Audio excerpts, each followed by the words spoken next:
गुरुजी, ये संसार माया जाल है। ये माया आखिर में है क्या? जो स्थिर नहीं है, बार बार परिवर्तन होती है, जो हमारे साथ नहीं चलती। माया कभी संग नहीं चलती, माया सांस नहीं देती, बार बार हमारा चेहरा भी बदलता है, हमारे स्वरूप जो बदलते हुए, ये माया है। माया कभी संग नहीं चलती।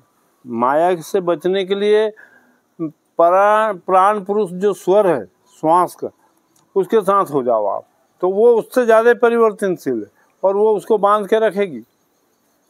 जो श्वास है उसमें इतना स्वाद है, इतनी सहजता है कि वो इन सबको बांध करके रख देती है, इनको हटा देती है, ये संग नहीं चलती। यदि श्वास के साथ आप बंध जाओगे तो सदगुरु के साथ, प्राण पुरुष के साथ बंध जाओगे और सारी माया छूट जाएगी। अगर माया के साथ ही चले तो क्या नुकसान है? माया के साथ चलना बहुत मुश्किल है, क्योंकि वो आज है कल रहेगी नहीं। कैसे चलोगे उसके साथ? संग नहीं चले, इसीलिए तो उसका नाम माया रखा है कि वो संग चलती नहीं किसी की होती नहीं। वो तो आज कुछ है तो कल कुछ है तो परसों कुछ है। महापुरुषों ने कहा है कि ये जगत स्वप्न है। हाँ, स्वप्न में भी बड़ी दृढ़ता और निश्चय है, क्योंकि जो स्वप्न होता है, जब स्वप्न देखते हैं तो वो हमें ये प्रतीत नहीं होता कि स्वप्न देख रहे हैं, जब जागने पर पता लगेगा कि स्वप्न देख रहे थे। ऐसे ही माया के बीत जाने के बाद पता लगता है कि माया थी। जाने अनजाने में जो कर्म हो रहे हैं, और जितना मन की गहराई से, सोच की गहराई से जो पकड़ा जाता है वो है श्वास ही है, और जो छूट जाता है वो माया है। और माया छूटती जा रही है, हम उसको भूले हैं, पकड़ रहे हैं, छूट रहा है, पकड़ रहे हैं, छूट रहे हैं। नित्य नया जो छूटना है वो समझ गए हम कि छूटने वाला साथ नहीं चलेगा। बचपन छूट गया, जवानी छूट गई, बुढ़ापा छूट जाएगा, यानी छूटता जा, रूपांतरित होता है यार। जब माया नहीं होगी तब ईश्वर होगा। माया के होते हुए भी ईश्वर है, ईश्वर के बिना माया रहेगी कहाँ? जो ईश्वर है, जो सारे ईश्वरियों की स्वामी है, वो भूत भविष्य को दो भाई, वर्तमान को वर्तो भाई। भूत भविष्य दोनों जो है वो माया के अंग है। तो ईश्वर को कैसे प्राप्त करेंगे? ईश्वर को गुरु की संवाद से दृढ़ता कायम करना पड़ेगी कि ये श्वास ही सही है, बाकी सब परिवर्तनशील है। यह अस्थिर अस्वस्थ सारे संसार के रोगों की जड़ को मिटाने वाला है स्वर। ईश्वर इसे कहते हैं, सारे ऐश्वर्यों का स्वामी है। मनुष्य कर्म करता है तो कर्म का दोष मनुष्य को लगता है। वो जाने वो कितनी दृढ़ता से उसको पकड़ता, कोई दोष नहीं लगता। ये समझते नहीं है कि जो झूठ है वो हमारा क्या बिगाड़ेगी। पर हम प्रलाप करके भूत को पकड़ लेते हैं, कल मेरा इतना बड़ा घर था, ये बंगला था, ये छोरा था, ये छोरी थी। अब जो सांस में नहीं है उसको रो रहे हैं, उसको हम क्या कहते हैं? भूत।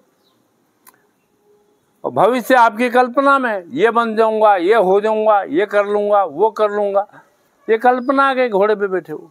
वर्तमान में यदि श्वास देखना है तो वो श्वास है और वो विदेही है, उसको समझना पड़ता है, देखने में नहीं आती वो, न सूंघने में आती, न चखने में आती। वो तो गुरु शिष्य के संवाद में समझ में आती है कि वाकई इस स्वर की दौड़ में सत्पुरुष ने सबको समझा दिया है कि माया झूठ है, वो आपके संग नहीं चलेगी, उसके साथ कभी मत जाओ, उसमें बहो मत, वो झूठ कल्पना को पकड़ो मत।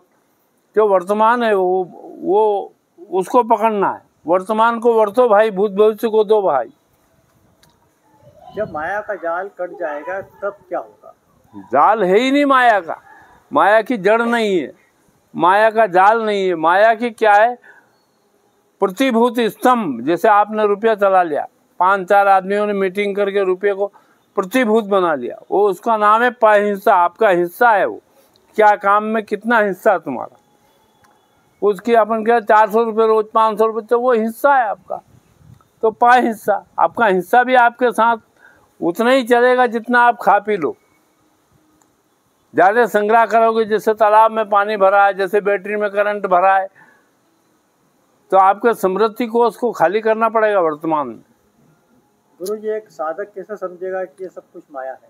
वो सदगुरु के संवाद की बार बार प्रेरणा दी जाती है कि सदगुरु से संवाद करें और अपनी सारी स्थिति परिस्थिति को समझ लें। सदगुरु के संवाद से समझा जा सकता है। गुरु जी, आप साधक को क्या संदेश देंगे? साधक से यही कि निवेदन है कि भाई जो आपका सदा संग चलने वाला है उसके साथ चलो तो माया आपको नहीं व्यापेगी। सदा संग चले सोई धन है आपका, और छूट जाए सो माया। धन तो आपके जो सदा संग चल रहा है वो है, जो छूट गया वो तो माया है। हर में हरि को देखा, हर में उस घटित जो बार बार बह रहा है, जो तुम्हारा नहीं है, जो चला जा रहा है, जो जिसका हरण हो रहा है, उसको देखा है। हर में हरि को देखा, हर में अपने आप को, परमात्मा की चैतन्य श्वास को देखना, और अपने ही रूप को अनेक जगह खड़े होते हुए पाया जाना, ये स्वर की विद्या से ही प्राप्त होगा। गुरु का संवाद बार बार यही कहता है कि तुम वही हो जो ब्रह्मांड का सर्व संचालक है, वो श्वास है, और वो विधेय रूप में सबका संचालन करता है। वह उसको गुरु शिष्य की संवाद से दृढ़ता कायम करना, पकड़ना, और उसमें सहज रूप से अपने आप को स्वीकार करना। हम अपने आप को स्वीकार ही नहीं करते हैं, नखरा करने लगते हैं, हमारा घर ये था, हमारा बंगला वो था, हमारी पत्नी ये थी, हमारा राज ये था। उस झूठ को याद स्मृति में ले आते हैं, जबकि वास्तव में वर्तमान कोई वर्तमान नहीं, वर्तमान हमारा है। जो श्वास है वो धन है हमारा, संग चल रही सदा, तो हमारा धन को हम भूल जाते हैं, झूठ को पकड़ लेते हैं, आसपास के दृश्यों कहने को पकड़ लेते हैं, सुनने को पकड़ लेते हैं। जो निराधार श्वास चल रही है, बिना पैर से चल रही है, बिन पद चले सुने बिन गाना, कर बिन कर्म करे, बिना हाथ पैर से सारे कर्म कर रहा है। ये प्रेशर कर रहा है कि नहीं श्वास का, बिना हाथ पैर से सारे काम कर रहा है। और इसी को खोज रहे हैं लोग, वो तो ऐसा आदमी है परमात्मा, तो बिना पद चले सुने बिन गाना, कर बिन कर्म करे भी दिनाना, है ना, बिना पैर से चलता, बिना हाथ से सारे कर्म करना। ये सब किसके काम है? ये श्वास के दबाव के काम। दबाव से हम कर रहे हैं, दबाव से हमको समझा दिया तेरा है, हम भटकते फिर रहे हैं। और जब हमको अपनी श्वास, हमारा धन श्वास है, और उसको सदगुरु ने दृढ़ा दिया, समझा दिया, पकड़ा दिया, फिर हम उसको ही पकड़ेंगे, फिर हम सारी माया वैसे ही छूट जाएगी सहज। जैसे पक्का फल गिर पड़े बहुरी ने लागे डाल, पक्का हो गया आदमी, शिष्य पक्का हो गया, फिर सब छूट गया संसार, वो संग थोड़ी चलता है।